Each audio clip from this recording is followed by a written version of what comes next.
وروستی مورچل لومړی برخه.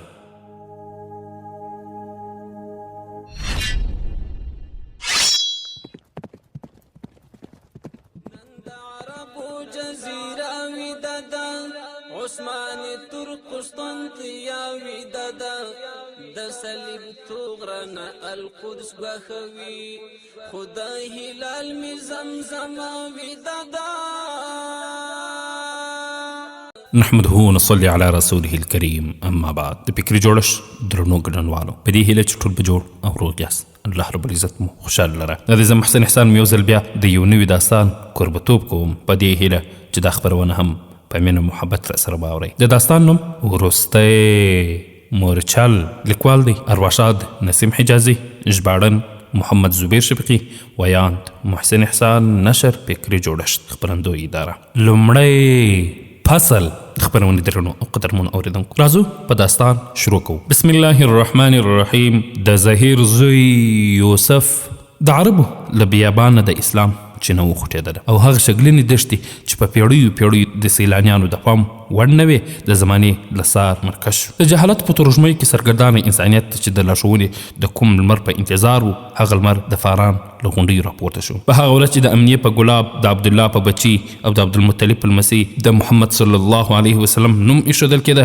د فطرت انځور ګرد نړۍ په نقشه کې نو رنګ خپراوه. تقدیر د نړۍ د قومونو لارښوونه عربو ته سپارله، او د نړۍ تاریخ لیکونکو یو نوی باب لیکم. د رحمت فرشتو د غلامۍ او جهالت په زنځیرونو تړلي ټپي شوي انسانیت د ازادۍ، ورورولۍ او برابرۍ درس ورکاوه. د عربو سرایانو لات بل مات کړل او پر نړۍ د رحمت تبریزو په څیر خپاره شول. د دوی د توري اوسپنو هره اوسپنه غوڅه کړه. د دوی تهذیب، مدنیت او اخلاق پر ټولو تهذیبونو متدین او اخلاقو بری وموند.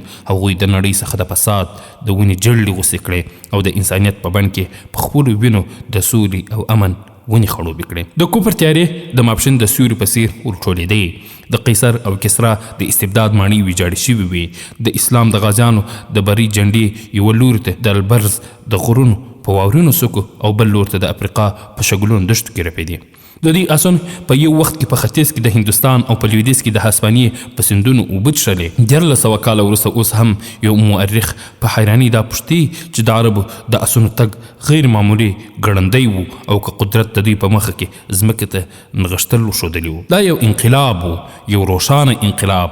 تقدیر د عربو د شګو ذرو ته ځلا ورکړه او هغوی یې د نړۍ تیارو کوټونو ته واستول. 600 کاله وروسته یو بل انقلاب راغلی، یو تیاره انقلاب. ښایي د اسلام ډیوې چې په پیړیو کومې تیارې په مخه کړي وې له څلورو خواونه ورټولې شوې او د ګوبې په صحرا کې پناه اخیستې وه. ښایي د هغه اور سکروټې چې عربو په اوبو مړې کړي وې د ګوبې د دښتو په سرو ریګونو کې پټې شوي او پټې بلېدلې، او 600 کاله انتظار وې چې د اسلام ساتونکي کله ویده کېږي. حقیقت دا دی چې له یوې مودې راهیسې د اسلام د درمونو ساتونکي خوب وړي وو، او د کفر اور 600 کاله ځکه مړ وو چې د لومړیو پیړیو د غازیانو داستانونه دوی ته د اوبو د څاڅکو په څیر وو. د اسلام دښمنانو ته د عباسیانو د دولت تش او راسته محلونه هم د نه ماتېدونکي برجونو او کلاګانو په څیر ښکار کېدل چې د هغوی پلرونو په لومړي هجري پیړۍ کې د لویو واکمنو تاجونه تر خپلو قدمو لاندې کړي وو. نږدې 600 کاله وروسته د جبر او ظلم هغه هوس چې د روم او ایران د ماڼیو په کنډوالو کې ویده وو، د ګوبید دښتې د یوه شپانه په وجود کې راویښ شو. د هغه شپانه نوم تموچن و چې د چنګیز خان په نوم مشهور سو. د نړۍ هغه فاتح چې د بخت بیړۍ یې د وینو په سمندر کې لامبو وهله، چې د ده برخه د تیارو د توپانونو لارښوونه وه. د دغه چنګیز خان په مشري د منګولیا وحشي قبیلې د یوې سري په څیر پورته شوي او د تهذیب هره ډیوه یې مړه کړه. د نړۍ په څلورو خواو خپاره شول. 600 کاله د مخه چې کوم نسیم د عربو له دښتې نه راچلېدلی وو، هغه د انسانیت پر بڼ د رحمت غمي اورولي وو. خو 600 کاله وروسته چې د ګوبې له دښتې نه کومه تالنده راښکاره شوه، پر هغوی کې د نسیمونو پر ځای د چاودېدلو او غورځوونکو غرونو تودوخه او اورونه وو، او د دې دودونو د ورځې تر پړستن لاندې د هغه اورنۍ مادې سیلاب و چې ښارونه او کلي وسوځول او پرې تیر شول. د بابل او نیونا د کنډوالو په لیدلو چې د انسان روح د تقدیر په ویرانو اعتراف کوي، هغه د تاتاریانو د اورني توپان په وړاندې هیڅ هم نه دی. د خبرونې درنو او قدرمن اوریدونکو د مذهبي نړۍ لپاره د چنګیز خان د پوځونو د جګړې تاکتیک بالکل نه و. نړۍ هغوی ته یو پراخ ښکارځای و. د شپنو قبیلو سره د اسونو هیڅ کمی نه وه. پر پسونو او اوزو برسیره دوی د اسونو په غوښو او شیدو ګزاره کوله. پر دې علاوه دوی د ځنګل د هر ځناور غوښه خوړله. د ګوبي په دښته کې د ښارونو او کلیو نوم او نښه نه وه. که به چېرته باران وشو نو دغه شپانه به همهلته ولاړل او تر څو به څارویو د هغې سیمې ټول شنه ونه خوړل دوی به همهلته پاتې کېدل. او چې بیا به کوم چا خبر راوړ چې په فلاني ځای کې څو څاڅکي باران شوی دی نو دوی به په هماغه لور ته مخه کړه. کله کله به د نوو څړځایونو په سر د یوې قبیلې له بلې سره لانجه راغله چې زورورې قبیلې د کمزوري قبیلې د څارویو د اخیستلو نه علاوه د هغوی نارینه او ښځې هم مریان کړل. ځکه خو په کمزورو قبیلو کې یو له بل اتحاد وکړ او یو ځواکمن سړی به خپل مشر وټاکه. د ژمي په موسم کې به د شمال د سړې هوا په سبب دغه ټوله سیمه دوزخ ته ورته یخني لاندې کړه. د ریګونو پر سر به د واورو څادر وغوړېدو. د وښو د نه موندلو په وجه به د شیدو څاروي وچ شول او دوی به د تودوخې په موسم کې د ذخیره کړي وچې غوښې په خوړلو مجبور شول. کله کله به توندې سیلۍ راوالوتې او د دوی کیږدۍ به یې ورسره والوځولې او څاروي به یې ترې په یوه او بله کړل. له طبیعت سره دایمي مقابلې له دې خلکو نه زیات کلک او د زغم خاوندان جوړ کړي وو. څو ورځې به د اسونو پر شا پاتې کېدای شوی او په څو ورځو وږي جنګېدلی شوی. چنګیز خان د لویو سردارانو د ځپلو نه وروسته هغوی د ځان تابع کړل. بیا د شپنو تاتاریانو په مخ کې د هغو هېوادونو نقشې کښېښودې چې هلته شنه فصلونه، ښایسته باغونه او شنې ورشوګانې وي. د لوټمار هوس ټول بربریان د چنګیز خان تر جنډۍ لاندې راټولېدو ته وهڅېدل. تاتاریان په ګاونډیو هېوادونو د وږو عقابانو په څېر ورپرېوتل او هغو ولسونو چې ارام ژوندانه تنبل او سسته مخته کړي وو د دوی د یرغلونو تاب رانوړ. په څو کلونو کې د چنګیز خان پوځونو په شمال او ختیځ کې زیات هېوادونه ونیول. ګاونډي هېوادونه د هغوی ګړندیو بریاو ته حیران وو. دوی به په یوه ورځ د څو ورځو پړاوونه وهل او په یوه وخت کې به څو ځایه پر نورو هېوادونه یرغل کوه. د هغو هېوادونو پوځونه به کوم یو سرحد د دفاع لپاره راټول وو. د چنګیز خان د پوځ یوې ډلې به د هغوی مقابله کوله او نور پوځ به له مخالف لوري پر هېواد ورننوتل. کلی او ښارونه به یې ونیول او د پاچاهۍ ټول نظام به یې شنډ کړ. کله کله به داسې هم وشول چې د کوم هېواد پوځي سالار به د تاتاریانو له یرغل نه خبر شو. د دفاع لپاره به یې پوځ په سرحد کې پړاو واچوه. د هغه جاسوسانو به هره ورځ دا خبر ورکاوه چې د مغولو د لښکر مخه په همدې لوري ده. خو بله ورځ به کوم استازي دا خبر راوړ چې د چنګیز نور لښکر په بله لار هېواد ته راننوت او تخت و تاج ونیول. د تاتاریانو د حیرانونکي بریالیتوب راز د دوی په ګړندي حرکت کې و. دوی به په شاتوري آس سپرېدل. له هر سواره سره به څو آسونه وو. کله به چې یو آس ستړی شو سپور به په بل پښه واړوله. د یرغل په وخت کې به کله کوم سپاهي لږ لوږه احساس کړه نو د آس خېټه به په خنجر زخم کړه او د هغه څو غړه په وینه به یې وچرلې.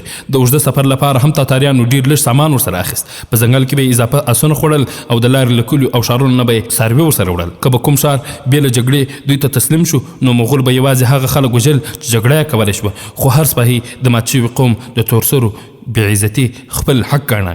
که به کوم ښار له مقابلې وروسته فتح شو نو کورونو ته به یې اور واچوه او اوسېدونکي به یې ووژل. د هر پوځ جنرال خپلو عسکرو ته د فتح د یادګار جوړولو امر کاوه او مغولو به پر ځوانانو برسیره د ښځو، بوډاګانو او ماشومانو له وژلو وروسته د هغوی سرونه غوڅول او د یادګارۍ سلبې ترې جوړوه. بیا به چې د هر جنرال سل لوی و چنګیز خان به هغه ته شاباسي ورکوله. کله کله به د دوو سپاهیانو پر دې جګړه شوه چې ستا سلی دننه تش دی او نن زما سرتیرو ډېر خلک وژلي دي. دا هغه قوم چې تقدیر د اسلامي نړۍ عبرتناکه تباهي د دوی په لاسونو کښلې وه. د هغه اسلامي نړۍ بربادي او تباهي چې د غفلت په خوب ویده وو، چې د الهي احکامو د عمل پر ځای د خپلو غوښتنو او هیلو په خاطر تاویلونه پکې کول. له هغوی سره د نیمې دنیا فتح کوونکو پلرونو تورې اوس هم وي، خو د هغو پلرونو ایمان ورسره نه و. د خبرونې درنو او قدرمنو اورېدونکو، د مدینې نه نږدې 2.5 میله لرې د یوه وړوکي کلي په جومات کې د سهار له لمانځه وروسته شیخ احمد بن حسن د قرآن او حدیثو درس ورکاوه. طاهر بن یوسف جومات ته ورننوت او شیخ ته یې وکتل. د طاهر عمر د 22 کالو په شاوخوا کې و. د هغه په دنګه ونه مناسب اندام او ښکلي سره کې زیات وقار او شان، په سترګو کې د شاهین په څېر بې باکي د ده د هوښیاري ښکارندویه وه. احمد بن حسن ترې وپوښتل چمتو راغلی؟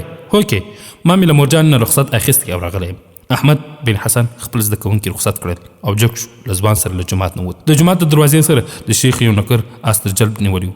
پر آس د سفر ضروري سامان تړلی و. احمد بن حسن آس په غاړه وټپاوه، آس غاړه اوچته کړه، غوږونه یې سک کړل او مخکنۍ پښه یې په ځمکه ووهله. احمد بن حسن ومسکل، طاهر ته یې وکتل او وویل ستا آس وایي چې لمر تودېږي، موږ ته زه رخصت راکړه. طاهره، زما په ذهن کې داسې کومه خبره نشته چې وار وار مې تا ته نه وي کړې. بغداد به تا ته یو نوې دنیا وي.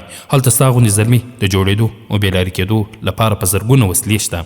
که غواړې د هغه بڼ له ازغیو سره ونښلې همالته پاتې شه، او که غواړې لمندې له خوشبویه ګلانو نه ډکه راوړه. بغداد د ښېګڼو او بدیو مرکز دی، خو اوس بدي پکې زیاتې شوې ده او نیکي لږ ته له ډېرو ترخو شیبو سره مخ شي او ډېر حوصله ماتوونکي حالات به درته مخ تر شي. قاضي فخرالدین چې زما لیک ولولي خامخا به ستا دپاره ډېر څه وکړي او امکان لري چې د هغه په مرسته ته د خلافت دربار ته ورسېدی شي. د خلافت په دربار کې د ایراني او ترکي امیرانو زور دی. هغوی به ستا د لارې تړلو هڅه ضرور کوي، خو زما ستا په استعدادونو اعتماد دی.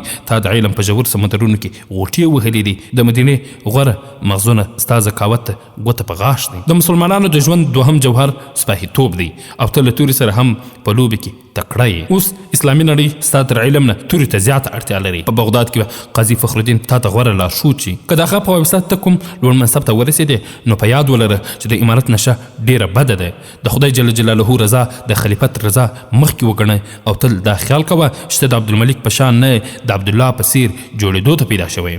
د شتمنۍ په حساب به ته په بغداد کې د امیرانو او شتمن خلکو په کتار کې شمارېږي. ما له هغو غمیو نه یوه دانه زرګر ته وښکاره کړ. هغه راته وویل چې د دې بیه له 10,000 دینارو نه کمه نه ده. ما له هغې نه 5 لوی غمي ایښي دي او دا به ستا امانت وي. پر دې سربیره مې ستا برخه په سوداګري کې هم پرېښوده. که ستا اعتراض نه وي نو زه به یو بڼ درته واخلم. ځوان ورته وویل زه خو تا مجبوره کړم که نه دومره دولت مې له ځانه سره نه وړ. شیخ ورته وویل په دې اړه ډېر بحث وشو. کله چې ته بغداد ته ورسېدې نو به پوهېږې چې زما خبره صحیح ده. هو تر دې دولت زیات قیمتي چیز له تا سره د صلاح الدین ایوبي رحمه الله توره ده او ته د هغې د حق په ادا کولو پوهېږې. اوس ورځه در باندې ناوخته کېږي.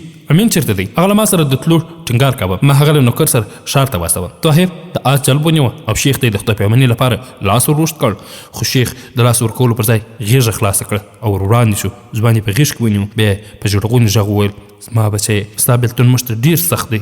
خدای دې ستا په نیکو ارادو کې برکت واچوي. له احمد سره د غاړه غړي کېدو نه وروسته طاهر بیا هغه ته د خدای پیمانۍ لپاره لاس ور اوږد کړ، خو احمد وویل ته په آس پور شه. ځوان پر آس پور شو او بوډا شیخ د هغه د آس جلب ونیوه. ځوان له آس نه بیرته د پلي کېدو هڅه وکړه. وویل نه زه داسې کس نشم کولی. خو احمد هغه په لاس ایسار کړ. وویل زوی ما د یو مجاهد د آس د جلب نیولو له نیکمرغۍ مه محروم کوه. که صدیق اکبر رضی الله عنه د اسامه بن زید د آس د جلب نیولو له ویاړه غاړه اوچته وړی نو زه هم نن په خپله نیکمرغي ویاړم. په بوډاتوب کې که څه هم زما کمزوري لاسونه توره نشي اوچتولی خو ستا د آس د جلب نیولو توان لا پکې شته. هغه قوم نیکمرغه دی چې خلک یې په ځوانۍ کې له تورو سره لوبې کوي او په بوډاتوب کې د خپلو بچیانو د آسونو جلبونه نیسي او دوی ته د غذا لاره وښیي. احمد بن حسن د طاهر د آس جلب نیولی و. د خرما له بڼ نه راووتل. هغه لږ لرې نور هم ورسره د تلو هیلهمن و، خو طاهر ورته وویل نور زحمت مه کوه، ما ته اجازه راکړه. احمد بن حسن د آس جلب د طاهر په لاس کې ورکړ. وویل طاهره اورېدلي مې دي چې د بغداد د ونو سیوري ډېر یخ دی. زوی چې هلته ولاړ شي ویده نه شي او پر ځای هم پام کوه. هغه ډېر ساده سړی دی. د بغداد د امیرانو د هوښیارو او چالاکو نوکرانو سره مه پرتله کوه. د هغه سادګي کله کله د حماقت تر حده زیاته شي، خو د هغه زړورتیا او ایثار د هغه په اړه خامي پرده غوړوي او جبرانوي یې. طاهر وویل ته ډاډه اوسه، زه هغه خپل ډېر غوره دوست ګڼم. احمد بن حسن خدای پامانۍ وویل د آس جلب یې پرېښود.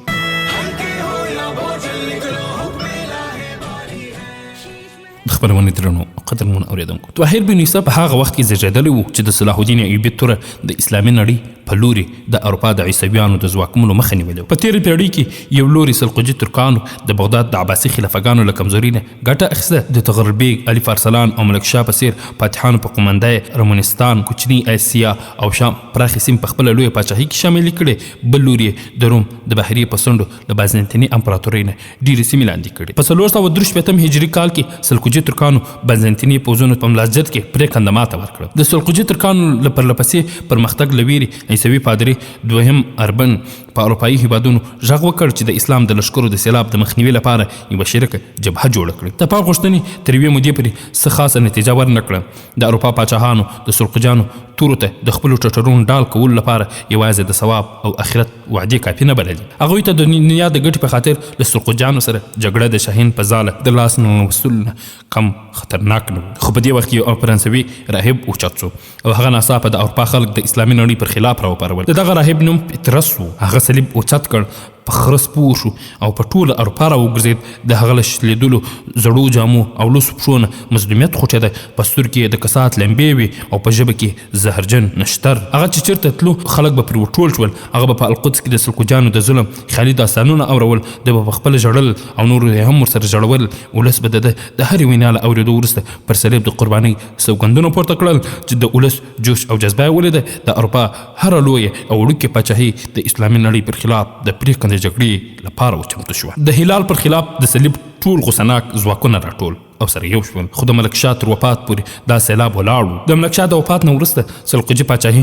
ټوټه ټوټه شوه. د دوی د زوال ګړندتوب په هندوستان کې د اورنګزیب عالمګیر د وفات نه وروسته د مغولي حکومت له زوال نه هم ګړندی و. د 80 کالو په موده کې د لویدیځ په لوري د اسلامي نړۍ هغه دفاعي مورچل چې د اروپا عیسوي پاچاهانو نه ماتېدونکي باله په خپله دړې وړې شو او په 491 هجري کې د عیسویانو سیلاب پر اسلامي نړۍ راواوښت. په بغداد کې عباسي پاچاهانو د سلجوقي ترکانو پر زوال آرامه ساه واخیسته. خو د عیسویت د ویرونکي سیلاب په مقابل کې څه ونه شوی کولی. د یوه کال په دننه کې عیسویانو د سلجوقیانو پاتې ځواک هم تر پښو لاندې غوبل کړ او د بیت المقدس په شمول د شام ډیر مهم ښارونه او بندرونه ونیول. د فلسطین او شام سیمې سره شریکې کړې او یو عیسوي حکومت یې پکې جوړ کړ. دغه هیواد د اسلامي نړۍ په زړه د خنجر حیثیت درلود. نږدې 50 کاله وروسته د اسلامي نړۍ د دفاع جذبه د عمادالدین زنګي رحمه الله د شخصیت په بڼه راڅرګنده شوه او هغه د سرښندونکو حملو په سبب د صلیب د علمبردارانو په زړونو کې د اسلام د غازیانو پخوانۍ ویره راویښه شوه. د بغداد عباسي خلیفه لومړی د هغه حوصله لوړه کړه او د هغه د میړانې داستانونه چې واورېدل د اسلامي نړۍ په زرګونو سرښندیانې تر بیرغ لاندې راټول شول. خو د پاچاهۍ د داخلي ګډوډیو په وجه هغه خپل کار ترسره نه کړی شو او په بیت المقدس کې د عیسویانو بلې کړي ډیوې د ګل کېدو په حال کې د ګل کېدو نه وژغورل شوې. خو په 1584 کې په مصر د صلاح الدین ایوبي اقتدار د هغوی ډیوې ته د شمال وروستۍ صفحه شوه. القدس یو ځل بیا د اسلام د غازیانو د اسونو پښې ښکلولې. د اروپا عیسویانو ته د صلاح الدین ایوبي توره د سلجوقیانو له تورې نه ډېره خطرناکه ښکاره شوه او پر فرانسې، جرمني او انګلستان برسېره د اروپا زیاتره عیسوي پاچاهانو خپل زیات جنګیالي په ختیځ کې د عیسویانو د اقتدار لوېدونکو ستونو ته د تکیې ورکولو لپاره چمتو کړل. عباسي خلافت دا ځل هم نیغ په دې جنګ کې ګډون ونه کړ. خو د صلاح الدین ایوبي د میړانې کارنامو ډېر زر اسلامي نړۍ د ده پلوي کړه. کله چې د اروپا د بې شمېرو پوځونو له یرغل نه خبر شول د ترکستان، عراق او عربو زیات سرښندیان راغلل او د ایوبي در بیرغ لاندې راټول شول. خبرونه درنو قدرمن اوریدونکو، د مدینې د څو نورو ځوانانو په څیر د صلیب په مقابل کې د هلال د جنډې اوچتې ساتلو جذبې احمد بن حسن هم له مدینې نه فلسطین ته ورسوه. د هلال او صلیب په معمولي جګړو کې احمد بن حسن د یوه بېنومه سپاهي په څیر ګډون کاوه. د هغه د ټولۍ مصبداران د ده په زړورتیا قانع وو. خو هغه پر ځان باور و چې د احمد بن حسن د ښې پالنې او تربیې نتیجه وه. تر یوې مودې پورې د ده د لارې خنډ و. د هر څومره لوی سړی د خوښۍ لپاره هم تر خپل نظر او رای نه تېرېده او هغوی د ده دا پر ځان اعتماد د ده په غرور او ځان غوښتنې تعبیراوه. د دوی د پوځي ټولۍ سالار یو ترکی و. د یوې ویاړمنې فتحې نه وروسته د شپې مهال د صلاح الدین ایوبي پوځونو په یو پراخ میدان کې پړاو واچوه. یوې خواته احمد بن حسن د ټولۍ قومندان له څو نورو افسرانو سره د تېرې جګړې د یادونو کیسې کولې. هغه ناڅاپه له سپاهي نه وپوښتل احمد بن حسن چېرته دی؟ سپاهي ځواب ورکړ هغه د ونې لاندې د شمې رڼا ته کوم کتاب لولي. ترکي افسر بیا وویل که هغه له کتابونو لوستلو سره دومره مینه نه وای نو ښه سپاهي ترې جوړېدای شوی. وړمه ورځ کټ مټ د یوه سپاهي په څېر جنګېده. هغه 15 تن نصرانیان ووژل او زما باور نه کېده چې دا د احمد وي. خو دا کتابونه یې له کاره وباسي. یو ځوان چې تر اوسه پورې چوپ ناست وویل کېدای شي هغه د یوه سرتیري پر ځای د دې لپاره پیدا شوی وي چې د پوځ لارښود شي. یو عام سرتیري ښایي له تورې نه زیات څه شي ته اړتیا احساس نه کړي. خو یو سالار او قومندان کتاب له اړتیا څخه انکار نشي کولی. کتاب ته له اړتیا څخه انکار نشي کولی. ترکي قومندانان په کړه سنده خندا کې د ځوان د خبرو د ترخوالي پټولو هڅه وکړه. وویل نو د بغداد اوسېدونکي ټول منصبداران هم سالاران دي؟ هغوی یوازې کتابونه لولي. ځوان ځواب ورکړ د اسلامي نړۍ بدمرغي ده چې د بغداد اوسېدونکي له کتاب سره د تورې ضرورت نه احساسوي. که نه نو د اسلامي نړۍ هر سپاهي به د دوی تر قومندې لاندې جګړه د ځان ویاړ باله. د مشال له رڼا نه د لرېوالي په سبب ترکي سالار خپل مخاطب ونه پېژند. هغه لږ په ترخه لهجه وویل دا د احمد بن حسن دوهم ملګري له کومه شو؟ ته لږ راوړاندې شه. ځوان له ګوشې راوچت سو او د سالار په مخ کې ودرېد. سالار ورته ویل هی یوسفه نن دې ژبه ولې وچلېده؟ زه د هر توریالي په لیدو خوشحالېږم. تا په خپل لومړۍ جګړه کې زموږ شاباشۍ ګټلې دي. خو دې ته دې پام لره چې دلته د بغداد د خلکو په باب له خلکو سره نیک نظر نشته. یوسف جدي ځواب ورکړ د خبرو په وخت کې زما ذهن کې د خلکو رایه نه وه بلکې ته وې. زه د بغداد خلک نه د ستاینې وړ بولم او نه مې یې ستاینه کړې ده. د هغوی یادونه هسې راغله. اصلي خبره دا وه چې سپاهي باید علم زده کړي، که نه زه دا وایم چې توره داسې سرشوخه آس دی چې د علم قیزه ورته په کار ده. د بغداد له خلکو سره یوازې قیزه ده، آس ورسره نشته. سالار ترې وپوښتل زما په ستا څه نظر دی؟ یوسف ترې وپوښتل زما د ستا مطلب ځان دی او که د صلاح الدین ایوبي پوځ؟ ترکي سالار د هغه له سوال نه پریشانه شو. د خبرې د اړولو لپاره یې وویل دغه ځوان په خبرو کې د احمد بن حسن استاد ښکاري، هغه هم راوغواړي. سپاهي جګ شو. احمد بن حسن یې راوغوښت. ترکي سالار ورته وویل احمده ته وړمه ورځ کټ مټ د یوه سپاهي په څېر جنګېدلې، زما له تا نه هېڅکله هم دا تمه نه وه، کښېنه. احمد بن حسن ځواب ورکړ ته باید له خپلو سپاهیانو نه بدې هیلې ونه لرې. ترکي افسر لږ خجالت غوندې شو. ویې ته له یوسف سره پېژنې که نه؟ دی زموږ نوی ملګری دی. احمد ځواب ورکړ زه ورسره معرفي شوی یم، نن دې څه لوستل؟ ما د خالد بن ولید رضی الله عنه د فتحو پیښې لوستې. ترکي افسر وپوښتل د خالد بن ولید رضی الله عنه بریاوې زیاتې دي که زموږ ته پاچا؟ زما په ګمان د هغه زمانې جګړې زموږ د وخت له جګړو نه ډېر معمولي او ساده وي. احمد بن حسن ځواب ورکړ ستا نظر صحیح نه دی، زه بې علمي د بخښنې وړ بولم خو ریاکاري د بخښنې وړ نه بولم. ته ښایي د پاچا په مخ کې دغسې خبرې وکړې نو هغه به خوښ کړې، خو هغه اوس دلته نشته. زه دا منم چې له کتابونو نه دې کرکه ده، خو دا نشم منلی چې یو مسلمان مور به د لوی خالد رضی الله عنه د فتح کیسې نه وي درته اورولي او تا ته به د هغو سترو غازیانو نوم په درناوي او ویاړ یادولو درس نه وي درښودلی چې په ګېډو به یې ډبرې وتړلې، شړۍ به یې واغوستې او د قیصر او کسرا تختونه یې تر پښو لاندې کړل. د خالد رضی الله عنه د وخت زیاتره جګړې داسې وې چې د مسلمانانو د یوې تورې په مقابل کې به د دښمن لس تورې درېدلې وې. زما په خبرو به ته خامخا خفه کېږې. تاسو زما مشر یاست، د جګړې په ډګر کې ستا هره اشاره ماته د حکم په معنا ده، خو هغه هم د دې لپاره نه چې زه ستا او یا پاچا صلاح الدین ایوبي خوښي وغواړم، او که د پاچا درناوی زما په زړه کې شته یوازې د دې لپاره چې هغه زما په څېر د اسلام یو سرښندوی دی. د داسې غلطو خبرو په سبب ښایي کوم د تاریخ زده کوونکي بې لارې نه شي، خو د پاچا په وړاندې داسې چاپلوسي ممکن د ځان خوښونې هغه جذبه په هغه راویښه کړي چې د هغه له سبب د بني عباس خلیفګان د اسلام لپاره د بېکاره بدن په څېر شول. نن ورځ اسلامي نړۍ له سلطان صلاح الدین ایوبي نه ډېرې هیلې لري، ځکه خو تاسو هغه اوس له خالد رضی الله عنه او عبیده رضی الله عنه سره په برابرۍ کې له راتلونکي مه بې پروا کوئ. هغه ته دعا وکړئ چې د ډېرو سترو بریږي وروسته هم داسې احساس کړي چې اوس یې یو نوی سفر پیل کړی دی. احمد بن حسن نور هم څه ویل غوښتل چې د ونې له څنګ نه یو مول وهلی نقابپوش راښکاره شو. هغه راوړاندې شو ویل خدای جل جلاله دې صلاح الدین د اسلامي نړۍ د هیلو پر کولو وړ کړي او له چاپلوسانو یې دې وساتي. د هغه په غږ کې غصه، جلال او هیبت و. اورېدونکي ورخطا شول. هغه ته یې وکتل چې د شمال رڼا ته نږدې سو، نقاب یې لرې کړ. ترکي سالار ورخطا شو. وویل سلطان ټول پاڅېدل. صلاح الدین ایوبي ترکي افسر مخاطب کړ، ورته وویل ما ستا خبرې واورېدې، ډېر خفه شوم، ته ناپوه یې، ستا سزا دا ده چې تر 6 میاشتو پورې به دې له ملګرو نه ځانګړې کښېنې او تاریخ بل ولې. 6 میاشتې وروسته به زه په خپله ستا ازموینه اخلم، که تا زه ډاډه کړم نو رتبه دې لوړوم، که نه نو په یوازیتوب کې به دې د ناستې سزا نوره هم اوږدوم. احمد او یوسف د سلطان اشاره وکړه. وویل تاسو دواړه را نږدې سئ. دوی ورنږدې سول او له سلطان سره نږدې ودرېدل. سلطان ترې وپوښتل له کوم ځایه راغلي یاست؟ احمد بن حسن ځواب ورکړ زه له مدینې نه راغلی یم. سلطان یوسف ته وکتل. هغه ځواب ورکړ زه له بغداد نه. تاسو څه وخت زما په پوځ کې شامل شوي یاست؟ احمد ځواب ورکړ زما نږدې 6 میاشتې وسوې او د یوسف 5مه ورځ ده. سلطان صلاح الدین ورته وویل ته زما په باب د غلطو اټکلونو ګنهګار یې، زه څه سزا درکړم؟ احمد وویل که تا زما ټولې خبرې اورېدلې وي نو زه د ځان سپینولو په اړه هیڅ نه وایم. سلطان د احمد پر اوږه په مینه لاس کېښود. وویل سمدستي زه ستا له ژبې اغېزمن شوم، ما ته ستا د پوځي کمالونو معلومات نشته، ځکه خو تا د 12 ټولیو مشر ټاکم. او یوسفه ستا په غږ کې د یوه پوځي پر ځان اعتماد دی، امکان لري ته ځان وروسته د لویې ذمهدارۍ اهل ثابت کړې، خو سمدستي تا د 5 ټولیو مشر ټاکم. تاسو دواړو ته ډاډ درکوم چې زما په وړاندې یوازې مېړانه او زړورتوب ارزښت لري، چپلوسي نه. او د حضرت خالد رضی الله عنه په اړه ښایي زه خپل احساسات بیان نه کړی شم. کاشکې زه د مصر د سلطان پر ځای د ستر مجاهد رضی الله عنه د پوځ یو عادي سرتیری وای. ما ته نه یوازې هغه غازیان بلکې هغه خلک هم د قدر او ویاړ وړ دي چې د عراق او شام په ډګرونو کې د ستر خالد رضی الله عنه د پوځ ګردونه لیدلي دي چې دوی په پکې له سترګو پناه شول. زه تر ځانه د اسلام غازیانو ته د اوبو رسولو په ترڅ کې شهید شوې بوډۍ غوره بولم.